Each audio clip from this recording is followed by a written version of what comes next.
નમસ્કાર દર્શક મિત્રો, આપ જોઈ રહ્યા છો ગુજરાત આઈ ન્યૂઝ. તો જોઈએ આજના સમાચાર. આજરોજ તારીખ 5/2/2025 રોજ તળાજામાં આવેલ આહિર દેવાયત બોદરના સ્ટેચ્યુ પાસે મેમણ સમાજનું કબ્રસ્તાનમાં ખુલ્લી જગ્યામાં આગ લાગી હતી, જેમાં ત્યાં પડેલ શેડ માટે લવાયેલ ફાઇબર શીટમાં આગ લાગી હતી અને જોત જોતામાં આગે વિકરાળ સ્વરૂપ ધારણ કર્યું હતું અને આ બનાવને લઈ ધુમાડાના ગોટે ગોટા નીકળ્યા હતા, જેને લઈને ઘટના સ્થળે લોકોના ટોળા ઉમટ્યા હતા.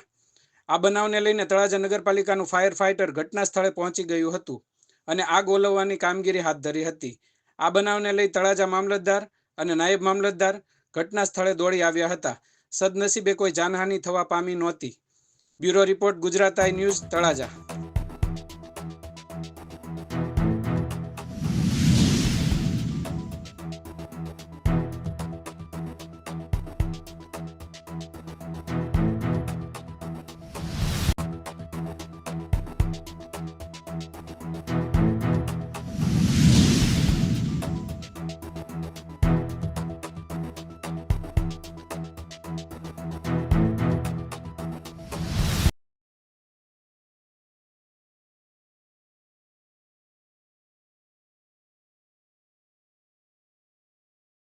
તે ઓલો બદલ બધા સાથીઓ જે અમારી હેલ્પ કરી, મહેમાન સમાજના બીજા બધા સમાજના અને ફાયર બ્રિગેડ નગરપાલિકાના સાથીઓથી જે કાંઈ અમારી આગ ઓલવવામાં મદદ કરી છે એને અમે શુક્રગુજાર છીએ.